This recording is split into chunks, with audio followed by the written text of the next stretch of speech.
So, what are you in here for? For being black. Seriously?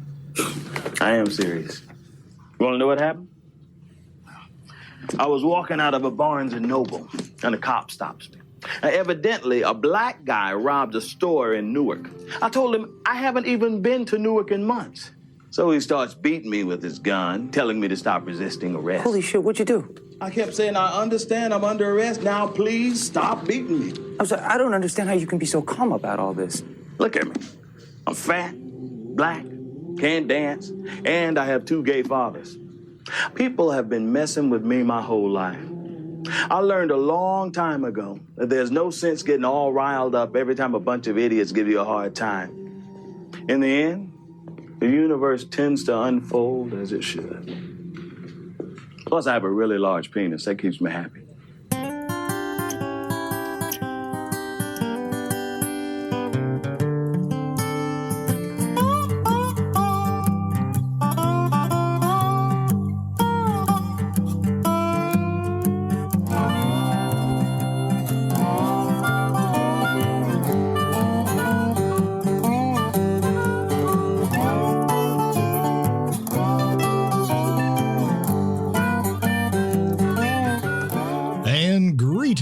This is the Long in the Boot podcast, the podcast coming to you from the heel of the boot of Southwest Louisiana. I am your host, G. Long. Sitting across the way in kind of a congested state is Deb. Hi, all. Yeah, there you go. See there? There, I got it out. And glad we're back with you folks. Yeah. I'm glad the snowball didn't continue. Yeah, it was exactly. It was a Sunday. Hey, if you'd like to get a hold of the Long in the Boot podcast, you can give us an email or send us an email. Give us one. You can send it longintheboot@gmail.com. You can't even call and leave a message if you'd like. You may even catch somebody. It's possible. 337-502-9011. The website, longintheboot.com, for all your past podcast needs. Oh, yes. Quite a past, too. We're building up. Yeah. Come July, I think we'll be into our fifth year. Yeah. So, of the best podcast in Longville, Louisiana. That's right. There might be some competition out there. Making tens of dollars. We're beating them. Fight. Hard power. Fight. Yes. Hard power. Scotchy, scotch. That is the language of the current administration. Well, I don't know what we're going to talk about. Nothing's been happening. How are you doing, G? I was like, listen, you want to ease in? I don't know if you can ease in. I don't know if you can either. I think you just shove it in dry, baby. You know what? I think just as our opening said, have no fear, babies. The universe is going to work out as it should. Mm-hmm. So don't stress either way. Don't stress. This is what easy to say unless you lose your job. I don't want to get into those realities. But we know of at least 2 people that have lost their jobs. Yes, actually, all in the last couple weeks because of the snowball. The snowball, yeah. Yeah, it's barreling through. He's okay. Well, yeah. There we go. And we're not here to tell you one is right and one is wrong. I'm here to tell you that they've been doing this for a long time. We do know that. Well, see, I've got people that would disagree. I realize that. No, including the president. They may not disagree that laws have been broken. They might try to argue tiny little minutia about the laws, but I think really what they're trying to say is it don't matter.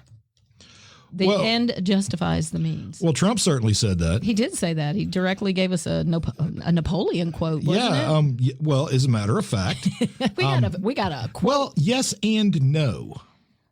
Because what Trump did was quote Rod Steiger, who played Napoleon in the movie. Oh, well, how very Hollywood of us. Well, he's a boomer. He's an old boomer. He's not even just a boomer. I'm a boomer. Yeah, we're boomers. Technically, but so is Trump. But we're the tail end, and he's the other end. He's the ass end. He's the front end. No, I'm sorry, ass face. I can't. We're the ass end. We're the ass end. He's the front end. Right. He's the head. Oh, he's certainly a head. Okay. Of what?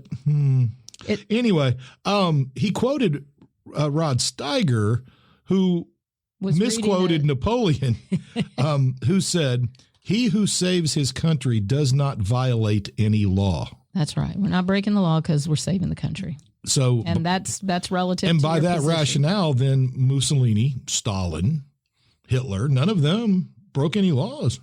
No. They were saving their countries. No, they did it all legally. We've Yeah. talked about that before. So there you go. Yeah, there you are. And here we are. What Napoleon, by the way, just please, so I can go ahead and say this, is Napoleon, what he said was he never usurped the crown because the people put the crown on his head. Well, if Trump had known the exact quote and there was a crown involved, I'm sure he would have used that. Well, and because the people put it on him. He has said that. The people have given him a mandate. And of course, the other thing is that Napoleon said, which was actually something that Louis XIV said, was, I am the state. And that's really where you... Well, didn't Elizabeth pretty much say something similar about her role as Queen of England? No, she said she was married to England. Yes, she was. And by married definition, the people. Yes. But married to. Okay. And she believed she was serving the people. And judging from her actions and stuff. Certainly more benevolent. We're talking Elizabeth I, by the way. Yes. Although Elizabeth II certainly served her people as well. That's true. That's very true. And maybe a little more benevolent than the men you mentioned. Yeah. And so now we've got the issue of, So can you be a benevolent dictator?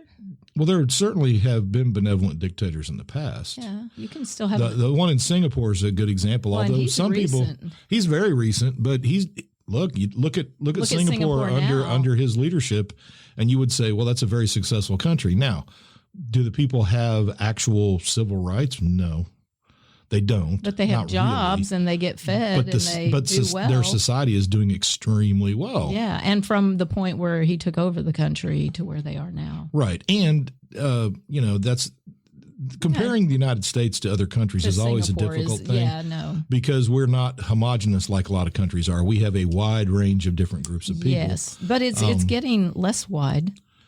Well, at least in view of the The immigration exports.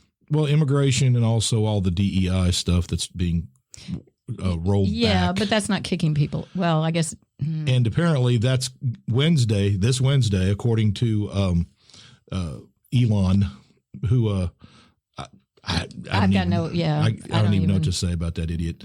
And people go, he's not an idiot, he's rich. Yeah, okay, whatever. Yeah. You know what? He was afraid to take on Zuckerberg. Can we talk about that for just 1 second? Him and Zuckerberg were going to fight, remember? Oh, that's right. A physical. He challenged him, and then Zuckerberg went, sounds good, let's do it. And then Musk was like, but wait a minute. Yeah. I'm doughy. All right. Well, I can't fight when I'm on ketamine. Reduce it down to physical prowess. Okay, how about Musk admitting that he does ketamine all the time? Yeah, when he was on Rogan. Yeah. He's tripping balls. He's tripping on it. Yeah. And how many people support him right now that would be like, if it was just some guy, it'd be like, oh, he's just a drug addict. Yeah. But since it's Musk, it's cool. Hypocrites. Okay. Well, hypocrites to the left of me, hypocrites to the right. Let's try to step back and take a bit of a broader look at all that's going on, because it's scary to a lot of people. And yeah, if you want to get down to the details and the individuals and talk about the people who are losing their jobs and their health care benefits and their homes and all of that, that's coming. That's a lot, and that's going to be terrible. And the states that will be most affected are states that were very supportive of Donald Trump. Yes. So, but I have seen that some have said they are willing to take the pain for the better outcome of our country. Well, what they assume will be a better outcome. Well, they believe because we're talking about Trump's tariffs when we talk about pain. Yeah, that we're all going to be paying and more. The tariffs have not kicked in yet. Really. And we have already been feeling a pain even before he got in office. And I guess really that's the issue too, is that both sides have allowed all of this corruption, graft, overspending, waste, hidden pork in bills that get that's passed been going for on their little pet projects for decades. So Congress not doing its job, Congress abandoning its role as the third equal partner in this government have let it go with the separation of powers. Because they've been doing these little back scratches on each other, and if you let this go, I'll let this go. Hey, I need a road from my beach house. The only to party town. is the party of power, and currently it's the Republicans who have the power. They've all been making money, and they're going to continue making money.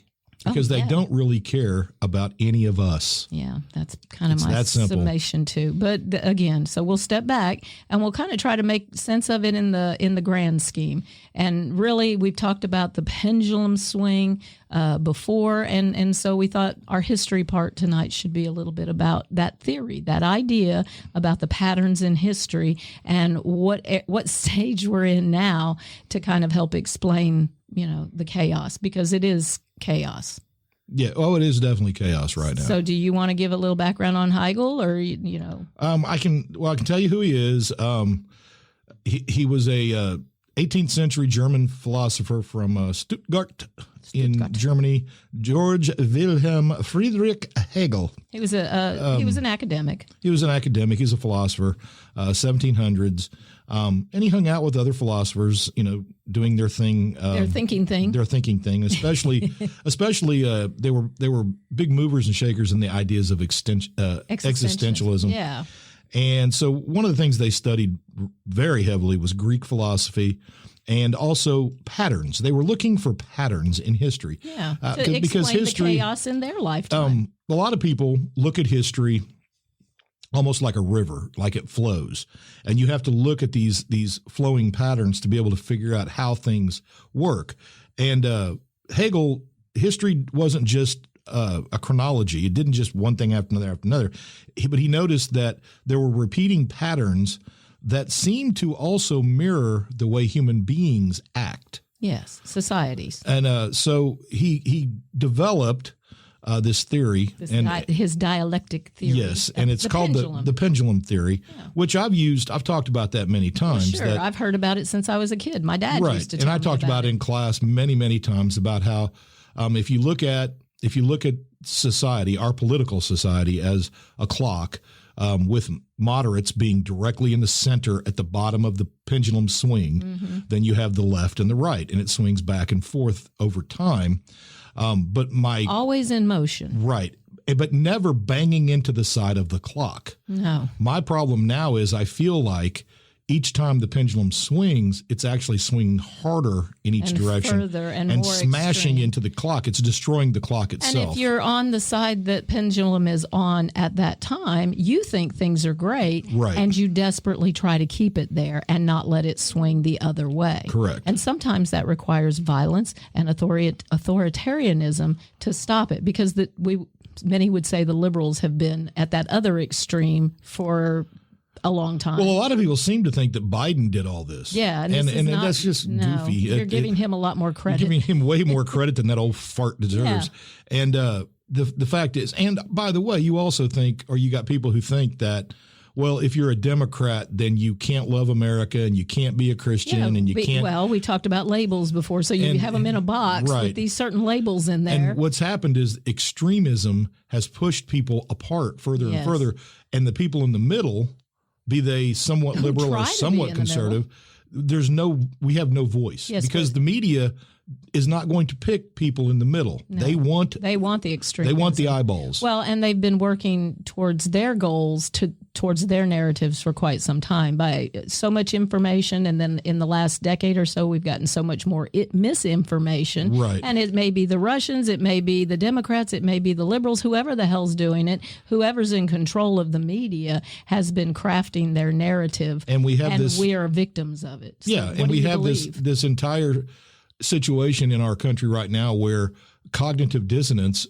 is such a big problem, because everybody's feeding into this thing where confirmation bias has to happen. Yes. And so nobody is willing to even entertain the other side's viewpoint. And then it just becomes a meme war on your social media. And then you've got all of the false information that's going out there. So nobody wants to believe anything. Right. Our children don't believe Helen Keller lived.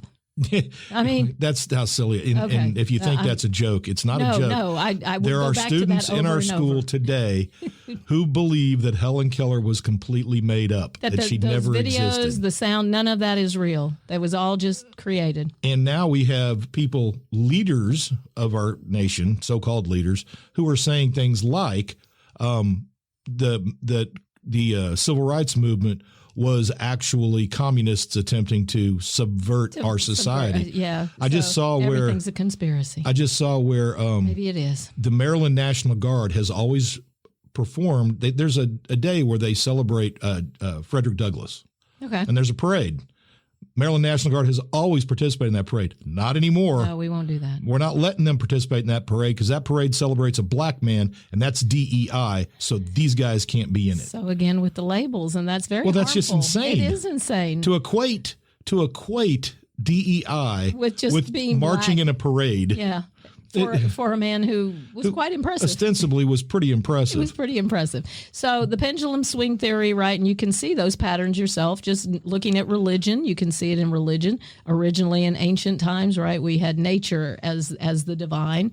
Correct. Then the pendulum swung the other way and we turned to the heavens for the divine. And if you're believing in nature, then we're just going to burn you or hang you because There's something wrong with you. You're a witch. And then eventually we come to this more harmonious where today we understand that we can have both a love of nature and the divine from above. And Hegel basically says that the pendulum swings. There's three things that are going levels, on. Yes, and it's pretty simple. It's the reaction to the event that he called the thesis. the thesis. Whatever the event Well, is. it's if you think about it in the literary sense, when you ask somebody to write a thesis, their thesis is their claim, their statement, their belief, right? So you start with somebody's belief, and that's a reaction to something. Oh, we had, I don't know, a shooting, and somebody will give you their ideas about why that shooting happened and what needs to happen. And then your reaction to that Yes. happens. You say it. Okay, I believe this. Then you have the person who hears you say it and goes, bullshit. Yeah. And that's the antithesis. Yeah, That's the opposite reaction to the thesis, right? And then they battle it out. And they hopefully have a discussion. Hopefully they have a discussion, yes. And then you get the synthesis, which is the solution to the initial Well, problem. because then everything comes together. Synthesis is taking what you know and what you learn, and you're Right. making an educated. Hopefully, your educated judgment brings a balance and a harmony, and it's both head and heart. It's practical, but it's also helpful. We're not getting the helpful because apparently the helpful is DEI. Well, the problem, just like You're too woke. in politics right now, Yes. that's a good example. The Democrats, it's all feeling. Yes. And so the radicals on the left took us to this really weird place where mutilating a child was okay. Yes. Yes. And people on the other side went, my God, that's insane, which it is. And it's crazy, and we know it shouldn't be happening. And in the name of equality, we're going to let that go. And we're going to let kids mutilate themselves. Now, remember, we won't let these kids get a tattoo Yeah. before they're 16, but they can cut off their junk when they're 9 with their parents' permission, which is just nuts. And then what's the parent in this? And people will go, well, then that's why we need a government to make it stop. Yeah. No, what we need is just a simple law passed by Congress, which could have been done at any time. But no, instead, we want it for an issue. We want to keep it as an issue to fight about it. And that's the problem. And they want us to fight about it. That's Yes. why the narrative keeps getting brought up like that, because they want us to fight about it. So The problem is the media made it sound like thousands of kids were doing this.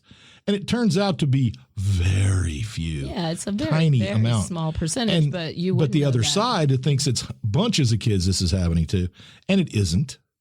We all need to forest bathe, people. Just go and forest bathe. Breatharians. You need to be a breatharian. Oh, please. Well, no, you need to be well, we have two groups within all You need of to this. suntan your butthole. You'll feel so much better. Hey, when you put that towards the sun, it's nice. Says you. Down dog. Okay. Not me, buddy.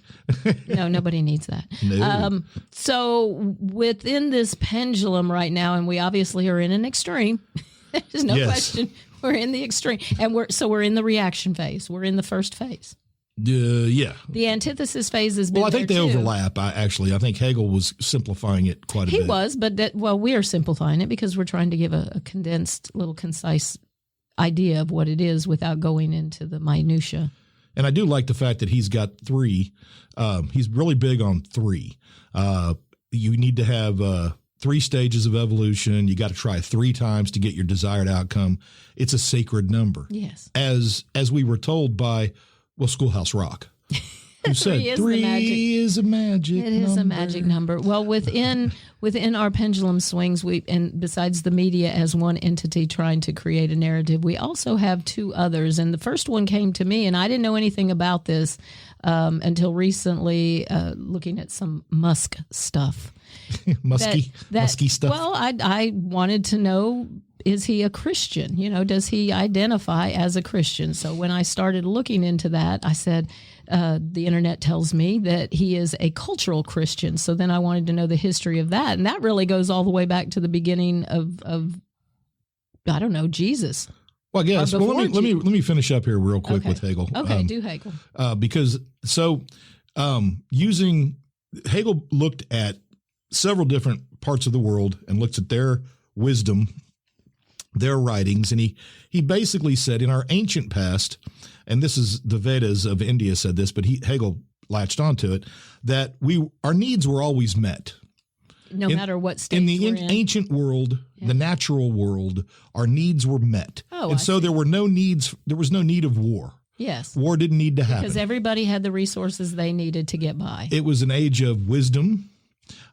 So in that time, we can't find arrowheads, for instance, or spearheads, because they weren't fighting. No artillery. They were living in harmony with nature. And those people have vanished. We don't have any record of those people because it was so long ago. But as we began moving towards the medieval era, we began to get selfish. Well, did we, or were there just more people and they No, we became selfish because because we decided that we needed to serve ourselves first.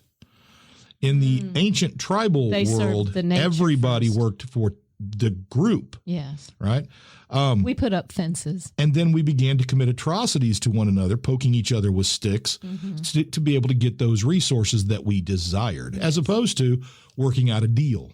Yeah, the barter system. And even going so far as to go and kill other people for believing the wrong things. Not even something tangible, something that they thought, we have to kill them. They're not like us. They think differently. So we're just going to kill them and take their stuff. And even went so far through the medieval era, as you were saying, into a point where we would burn women who tried to heal children. Through nature. Who tried to heal women. Yeah. And you just pray. Just pray. And then we began to find peaceful solutions and being able to get away from that.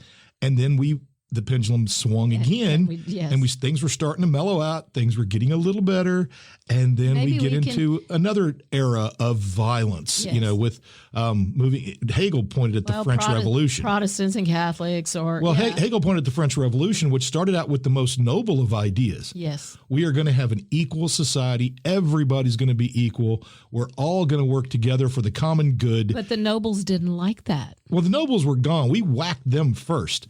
Okay, so we're in fact in the desire to achieve an equal society. The first thing we decided was we have to cut off the head. Yes. Right. Well, this is what dictatorships do all the time. You take over, and the first thing you do is you whack the heads of all the people who might disagree with you. Yes. Not that could happen today. Stop the problem before. So you don't have to debate. You don't have to compromise. There is no debate, and it's not illegal because you're doing it for the good. Yes. For the good of the people. For the good of everybody. And so there's no debate. And if you try to debate, well, then you're an enemy. Then you're an enemy. You're not loyal. And how do you know you're an enemy of the people? Because you're debating with the person who's making all this change happen. And he's doing it for the good of the people. So how can you must hate the people. There you go. You're not a good person. So there you go. There you go. And so this is where we find ourselves. We see the pattern continuing, just as Hegel said. Yes. Yes. And maybe you would just argue that, he says that's human nature. That's just the way the universe is, and it's going to continue, and eventually you'll find an equilibrium until the next reaction happens. Exactly. For instance. So there's no stopping it, so stop fighting it. Right. Well, a nice simple example is currently the president is spending his time between the White House and Mar-a-Lago. Yes. And he wants the White House to be more like Mar-a-Lago. Oh. In what sense? Well, At Mar-a-Lago, he's got a big giant patio where his garden would be. And he's come up with a great idea, which is to pave over the rose garden. The rose garden that was created by Jacqueline Kennedy. Famous Rose garden. famous. Beautiful. Yes. Gorgeous. We don't have Versailles gardens, but we do have have we have the rose garden. We do have the rose garden right out there. And Trump doesn't really like it. What he would like is a nice cement patio. So he's not all about forest breathing? Breathing? Not even grass He has bathing? asked designers to draft options for how to remake the surface of the rose garden so it would be easier. He's debating whether it should be limestone or possibly a hardwood floor outside for dancing. Oh. He says the roses can stay on the outside edge. We can still have some of the growth. Oh my God. Okay. Is this just some of his weaving? Is this just his way of distracting us? Is he saying random bullshit again? No, this is actually true. He's also replacing a lot of things that have been there for forever with gold vases. He's really into gold. He likes gold. They usually are attracted to shiny things. So if we do this, then when the next guy gets elected, because it's not actually his house. Oh, it is now. It's not really his house. It belongs to the people. And if he does this and then the next person comes in 4, 8, 16 years, whatever, and they have to jackhammer all that up and put down roses, grass, nature. We've been to parties like this before. Let me explain. Mr. Trump has made it clear to associates that he wants to recreate the patio experience from Mar-a-Lago, his members-only club and home in Palm Beach. When he is at Mar-a-Lago, Mr. Trump spends hours of his evenings on his patio with club members. He often holds an iPad controlling the playlist and blasting Pavarotti and James Brown at ear-splitting volumes. Oh, my God. Wow, so he's that guy who keeps changing the music before the song finishes, right? He's a complex man. He's like a bad DJ. He's very complex. Oh, he's complex. Oh, help! You're oppressing me. And so there you go. And yeah. Okay. Well, you know me. I'm far against turning anything into concrete. Gravel is about as far as I want to go. We don't have a concrete driveway. We have a gravel driveway. I think why stop at glass? Just make it glass. There you go. Obsidian. Ooh, black glass. Not black. Yeah. No, I think that's not the right color. And black roses. Yeah. Okay. All right. Wherever. Do you want to talk about cultural Christians? Elon Musk says he's a cultural Christian. Do you want to inform our people what that is? They may already know. They may not have heard the term. I may be late to the game. Well, I had not, like I said. Oh, you didn't know about it? I did not know. I knew Christian nationalism because you've been talking about that for a couple years now, and that has exploded. But we knew it would because the nationalism has because been people going don't understand. Well, it's grassroots. And again, and they've been. And it's a misunderstanding of history. And it's, I did. I read all that. I tried to read both sides. I tried to read the pro-Christian national side and the people, the NPR people who are like, devil people. And so I could get a good consensus. Well, I think Christian nationalists, some people will identify themselves as Christian nationalists without really realizing they're not. A lot of people. I see. They want the United States to be a quote unquote Christian nation, but they're not understanding what Christian nationalists really want. Really believe. Which is complete control. It's this thing called dominionism. I've talked about it on this very podcast, the 7 Mountain Mandate, which says that you have to infiltrate and take over the 7 areas of movement necessary to change society. So you have to get in and basically take over the family, religion, education, media, entertainment, business, and government. And by doing that, you can then begin to take over the world. And their quote, and it's all justified by one quote in Isaiah 2:2, "Now it shall come to pass in the latter days that the mountain of the Lord's house shall be established on top of the mountains." this is it. This is their whole Yes. reason for being. We go back to the original Protestants, the Puritans, who came in and said they have a city on a hill. We're going to make everybody like us. In a 2024 poll, 41% of American Christians said they believe in the Seven Mountains Mandate. Yes. But the problem is that our country, and this is where everybody falls apart, they think that this country was founded to perpetuate Christianity. That is not the case. And by not studying history, you can make that claim. And knowing that you had different groups. And there were many different groups. They weren't groups. all Puritans. No. That's what the Puritans wanted to do. There were several. But there were several groups. Several groups. But they believe that if they can fulfill the Seven Mountains Mandate, then they can establish the kingdom of God and bring about end times.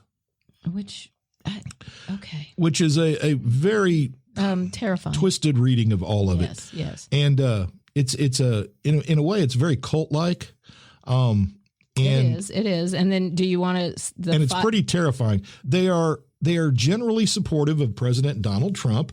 His woman there, Paula White, who's his spiritual advisor, she now has an office in the White House. Yes. He gave it to her.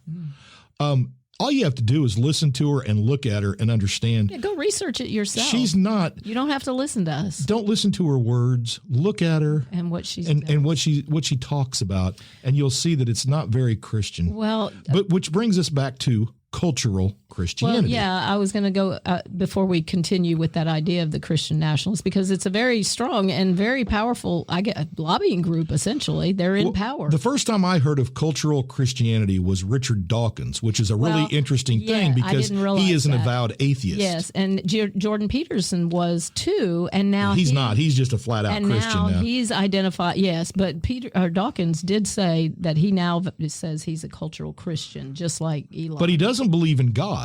No, because it's not about Jesus. It has nothing to do with believing in God or Jesus. And Musk did say this. Last time he said this was in July of 2024 when he was with Jordan Peterson, in fact, said, I am a cultural Christian. And so for you in the audience who don't know what a cultural Christian is, they don't necessarily, they believe in Christian traditions and morals, but not the Christian doctrine.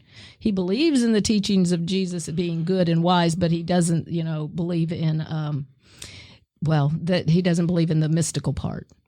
Right. And so Elon Musk, first of all, let's not forget, he was an avowed atheist. Yes. Okay. Musk. And Dawkins too, for that matter. Yes. He now calls himself a cultural Christian. This does not take away from the fact that he doesn't believe in God. Yes. That's the part that people don't understand. You don't get. He does believe that this Christianity, though, can help society. It's going to increase birth rates and happiness. Because he believes that Christianity will make him money. Well, it is making him money. Yeah, it sure is. It's making them all money, and even though they're finding money. Let's not take away from the fact that there's waste and graft that they are uncovering and not showing us any proof of. And you know what? He's doing a fine job of promoting birth rate in this country already. Himself. He just had his 13th child. So, yeah. I don't know what the name for this one's going to be. Who knows? And who cares? He's peopling the world with little Musks, who have weird names. Anyway, cultural Christian. Cultural Christian. For a long time, we've had Jews and Catholics are a good example who basically are cultural. They don't. Yes, it's not about. If somebody says I'm a Jew, it doesn't necessarily mean they go and practice the faith. They don't go to synagogue or whatever. Lots of Americans do Christian-y stuff like. And I love this. The example is decorate Christmas trees. That has nothing to do with Christianity. No. But anyway, or better yet, getting eggs on Easter. Oh, no. These are traditions that are rooted in Christianity. But the key is, it's the culture surrounding. It's the culture. It's the idea of Christianity. It's the tradition, because tradition and rituals and routines help people. But what I've discovered is many people who identify as cultural Christians more and more, they don't believe in God. They don't believe in Jesus. They don't believe in any of that nonsense. They believe what they want to believe. Maybe. Whereas if you even want to be slightly historian about it, you pretty much have to believe in Jesus, the person. That he lived. Exactly. So you called it, you said nonsense. You can't really call it. Well, I meant nonsense as just a group of things. Oh, okay. But it's been around since Christianity itself. In fact, correct. Cultural Christians were the norm in the early church. Early Christians had all the same cultural pressures that Christians face today. Well, they couldn't say they were Christians out loud. Yeah. That was the problem. So really, it's part of the culture And of life. going back to Dawkins, Dawkins wrote a book called The God Delusion. So, I mean, this is how much he doesn't believe in God, and then he still identifies himself as a cultural Christian. Well, because it fits the narrative. It gets him what he needs. He once said he was one of the four horsemen trying to bring about an atheist revolution. Is it not possible, in fact, that cultural Christians like Musk and Dawkins are actually attempting to destroy Christianity from within? Oh, that's what I think. The art of war or the art of religion. Yes, and I think that they are after Christians to try to basically subvert their religion, and which is already happening anyway. And water it down. Yes, and then take it to the extreme of the Christian nationals. Correct. The figures like Musk and Dawkins, I think, have realized that societal norms of the United States are such that they have to say something in order to weasel their way in. So Musk knows that Christians are supporting Trump. Evangelical Christians are supporting Trump. So how can he wiggle his way into that group? Well, he needs to make sure that we all understand that DEI is the enemy. Well, he just is good at sensing the culture. And identifying what we need. Well, because they're smart. And think about Christians. They actually understand. Christians would have thought the worst of him before. But now that he's identified himself as a cultural Christian. And he's got all that money. He kind of believes what we believe. No, he doesn't. He's a drug-using, I can't emphasize this enough. Ketamine. That affects your brain. It changes your brain chemistry. And he uses it all the time. He said he does. His own words. What Christian 20 years ago would have went, oh, I want that guy in my group. Tripping on that. No, they'd be trying to get him to stop. Yeah. If anything. To save him. Okay, so. I think a cultural Christian like Musk today says, I think this religion might be a big thing. So maybe we need to latch on to And I like Western civilization, and that seems to be part of this whole thing. You're going to get I just don't want to do the hard parts like believing in the divinity of Jesus. Reading the dogma and understanding. Or reading the Bible. I don't think he's ever read the Bible. Well, we know Donald sells them, but he's never read them because he doesn't read. He's again his own words. Donald said he does not read. And he can pay somebody to read to him, I guess. And I think there's a guy who wrote a book years ago. It's been you got to read it though. More than 10 years ago, but it's called The Flea Market Jesus. Oh, wow. And he was talking about vendors who capitalize on religion to make money. Oh, yeah. And most people that capitalize on Jesus to make money actually believe. Do believe, yes. And he said, but we've gradually, slowly but surely, we begin going away from that. And now people are saying they're religious, and in their minds, they know they're not because they don't buy into it. Well, they use it for networking. They use it for networking. They use it to make money. Profitability. Well, that's not new. That's been around since the beginning. But this is the thing that gets me. The fastest growing religious category for the last 12 years, when asked, were the nuns. These are people who just go, I don't really believe anything at all. Well, okay, but if you're talking now, let's go to Christian nationals. Wait, let me finish. Oh, okay. Among that number, though, the number of atheists who now say they are cultural Christians is growing.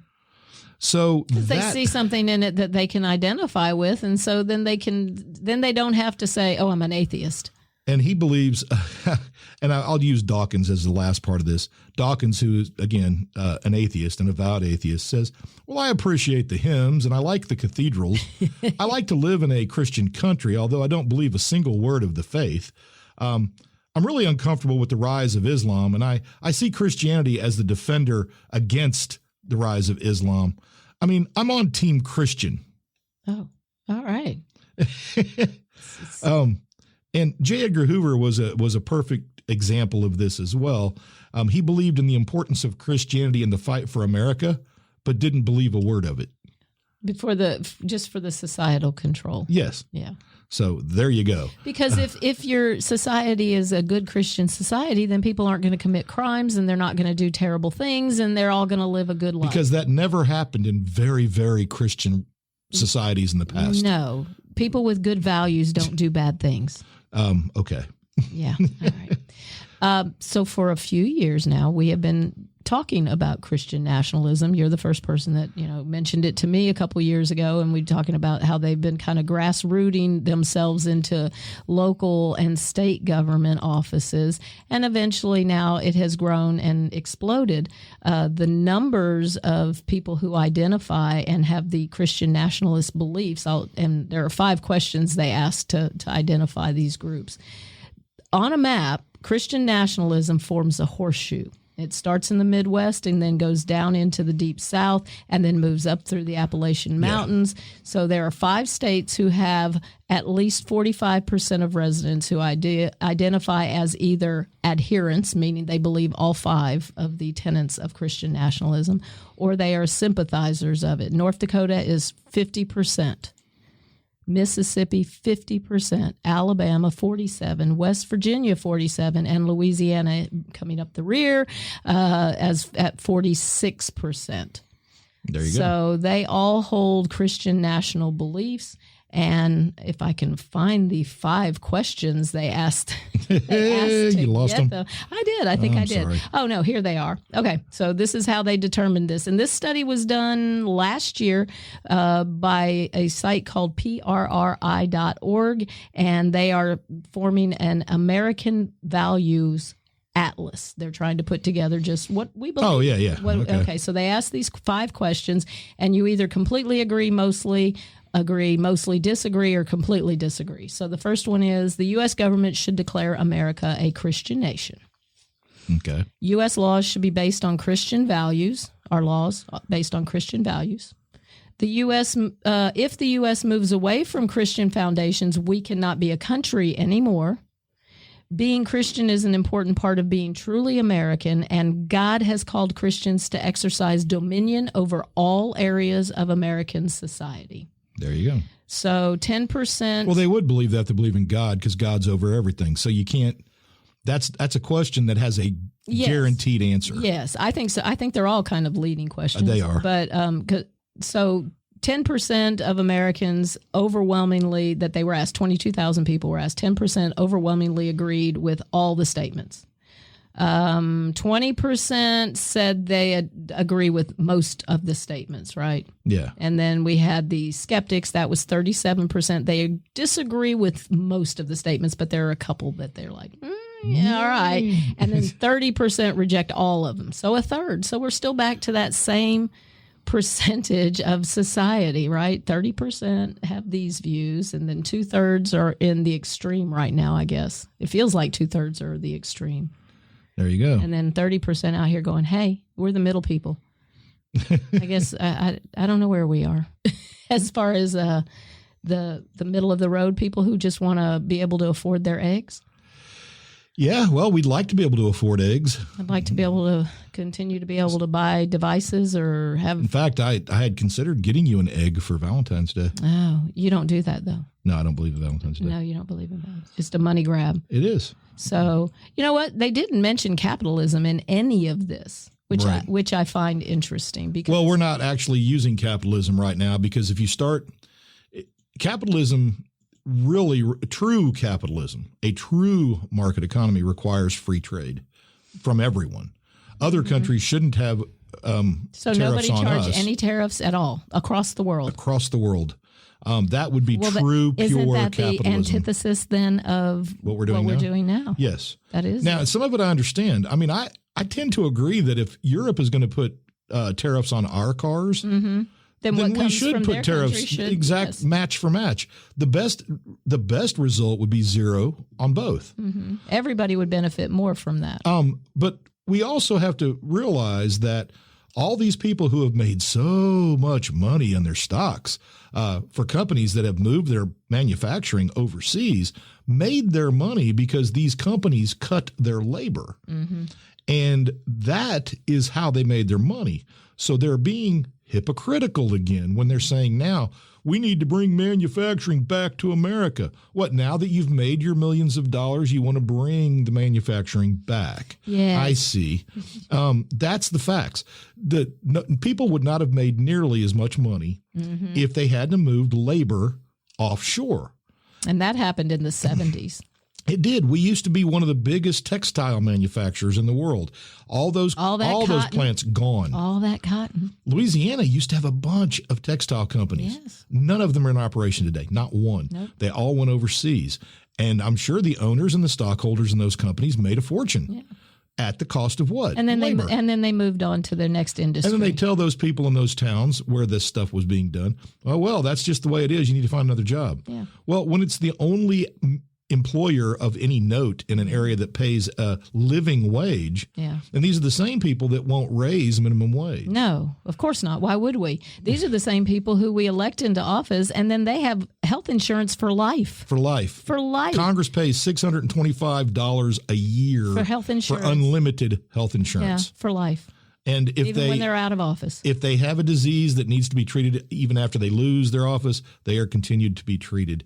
They don't. And that should make Americans mad as hell. Yeah, we got this situation right now where we're going to save money by firing all these workers. Why don't you start at the top Congress and work your way down? Could be fired.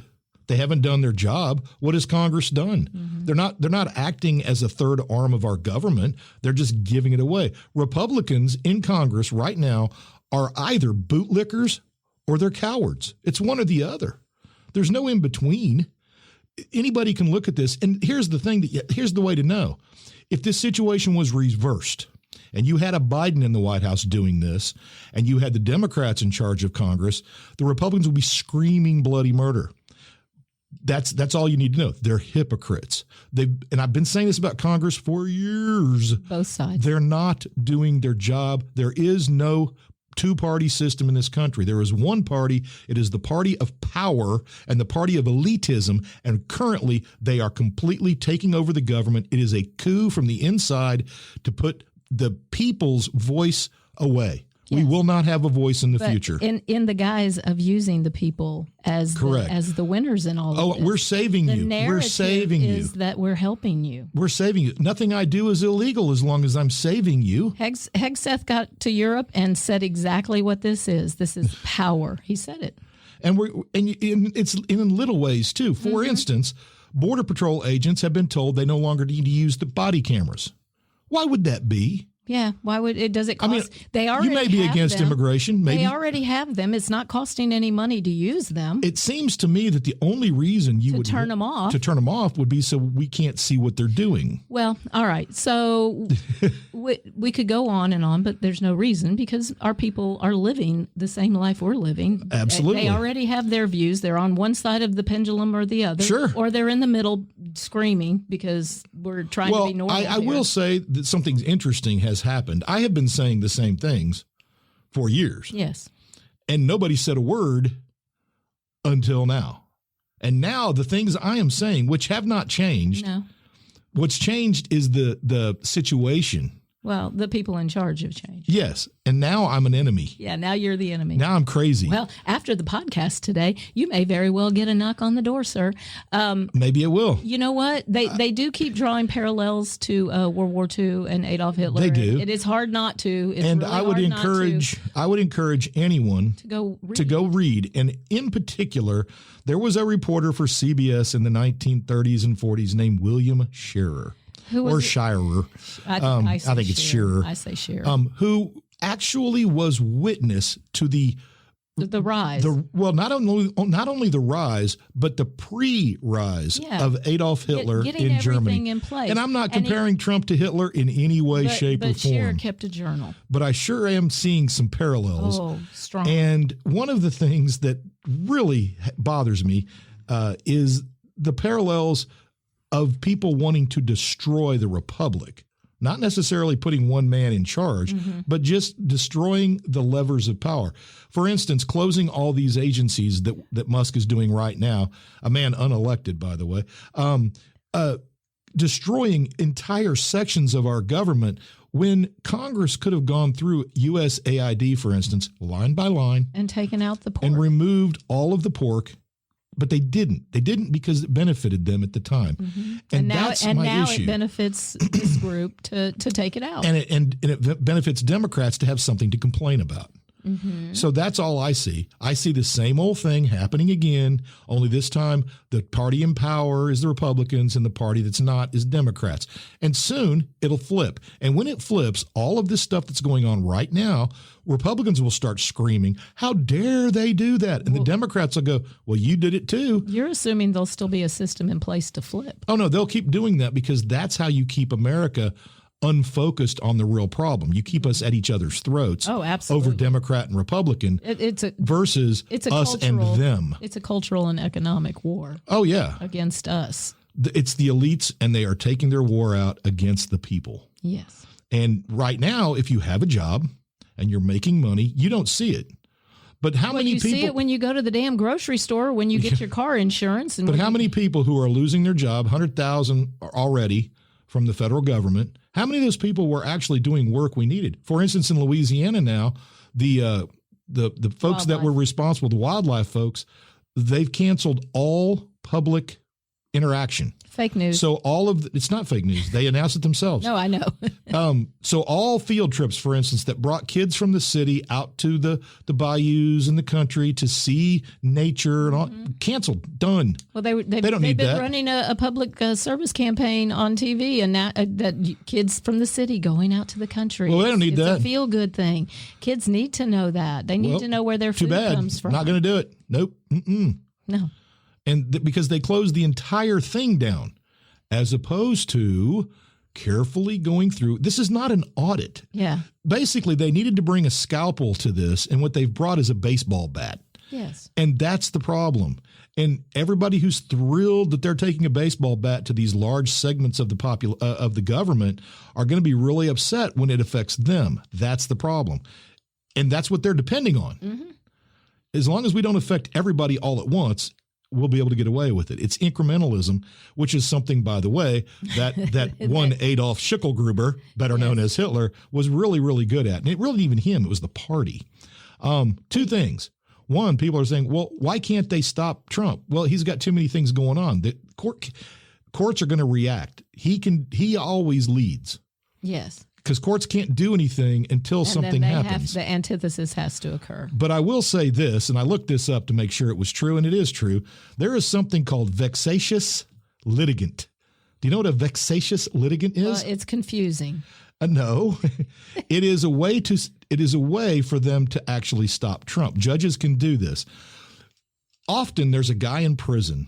And he's trying to get out of prison, but he just files lawsuit after lawsuit after lawsuit after lawsuit. Boggle him with and pretty soon, a judge goes, "You are a vexation litigant," and throws everything away. That doesn't even have to consider him. Well, then that's a fresh restart. And that's what judges actually can do in this case. All these challenges that Trump has filed against these judges, and also threatening them with all manner of things. He wants to fire them, which is, again, a violation of the law. But you have to enforce those violations. Exactly. And that's the problem. Yeah, nobody's going to enforce. We're destroying the bedrock of our Constitution. And again, if we don't have a Constitution, if we don't have separation of powers, and we don't have that, then we don't have a Constitution. If we don't have a Constitution, we don't have the rule of law. We have a monarchy. Well, and if we get rid of the FDIC, then your bank account is not covered by insurance. Not to mention that Musk and his little minions are just rooting around in all of our personal information. Yep. I don't like that at all. And think about how easy it would be then to apply pressure to anybody who disagrees with the Republicans. Any judge. Well, Your Honor, look at this message you sent here. Look at that text. Oh, that's humiliating. That's embarrassing. Yep. Oh, that one's illegal. So yeah. Sure. You're going to do share? Because I'm going to wrap it up. We're at the Great Reset. We are. They said it during COVID. We're Yeah. working on the Great Reset. Well, apparently globally, because we hadn't even talked about global issues. Oh, I know. This isn't even what's happening globally. It's not global yet, because although it will be. we're throwing soon everybody enough. into chaos. Europe realizes it now. Oh, fuck yeah. But you know what? The last time we withdrew and became an isolationist nation, which is where we're headed, world wars resulted. Well, I know. That's why I posted that YouTube video. Nobody watched it. So a couple quotes from Shearer to wrap it up here. What's the year? We're talking 1930-ish. This one would be, actually, this one is after the war. Okay. And then the other one that I'm going to do is before the war. Okay. Well, I'm going to say no. No, say your goodbye afterwards. Okay. So he said, after everything, the book that he wrote, by the way, is called The Rise and Fall of the Third Reich, A History of Nazi Germany. Anyway, he said, no class, group, or party could escape its share of responsibility for the abandonment of the Republic. The cardinal error of the Germans who opposed Nazism was their failure to unite against it. And that's what we've got. A lot of different voices, but nobody's really saying anything. That goes for you, Congress. And finally, Shearer was interviewed, and somebody said, well, but that could never happen here, right? And this is in 1969. Okay. And Shearer was much older, of course, at that point. And, Wiser. he said he was watching, and this is when he was watching Nixon coming to power. Okay. And, of course, we all know how that went. Nixon tried to seize too much. And He got his pee-pee slapped. He said, you know, it does seem as if things are changing in America. And then he said this, perhaps America will one day go fascist democratically by popular vote. So there you go. Read it. I'm telling you, folks, it's a great book. It's Rise and Fall of the Third Reich. Interesting, eye-opening, and it shows you the pattern. And it shows how they dismantled a republic and did it in 53 days. That's all it took. Yeah. That's There you go. Well, I almost feel like my ending is bittersweet. Your joy? Well, I will say that I don't care who you support. I still love you. I love you too.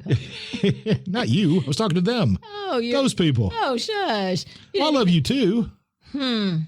That's debatable now. I'm going to make you some jambalaya, baby. Oh, that's true. All right. Well, cooking is true love. Your joy is portable. Things tend to unfold as they should. They always do. I live by that. Find your balance and the universe will unfold as it should. You just got to bring your joy with you. It's portable. And everybody have a great week, and we'll see you in 2.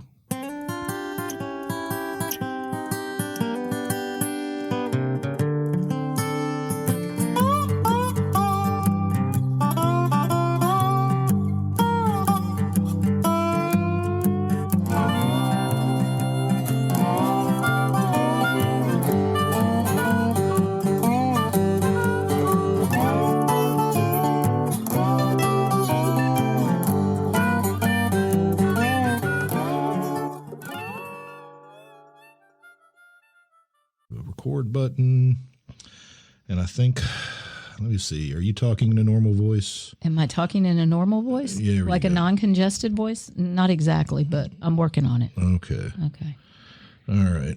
Well, let's try to keep this at 45 minutes. That would be nice. Sure. Yeah, we'll try. We'll try. There's no guarantee. Oh, well, I think we're kind of narrowed and limited now today in that we finally got a, 3-prong approach. Well, I don't know if it's 3 prongs. It's mostly just 1 prong split into 3. You start with the pendulum, you move to the cultural Christian, and then you move to the... I don't really have anything on the cultural Christian. Well, I think we needed to bring that up because I think it all ties in together, and that's Musk.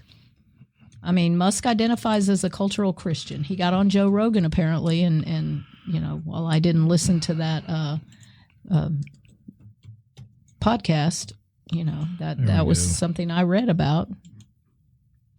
And since he just had his 13th child, apparently, allegedly had his 13th. No, he did. Well, he had. I don't know that he's acknowledged it. He had it. She did. She had it. And I hope she got it like in a test tube. Well, apparently 7 women, 4, 7. I don't know how many women are birthing his. He's got a Handmaid's Tale basket of women, I guess. I don't know. Yeah. Okay.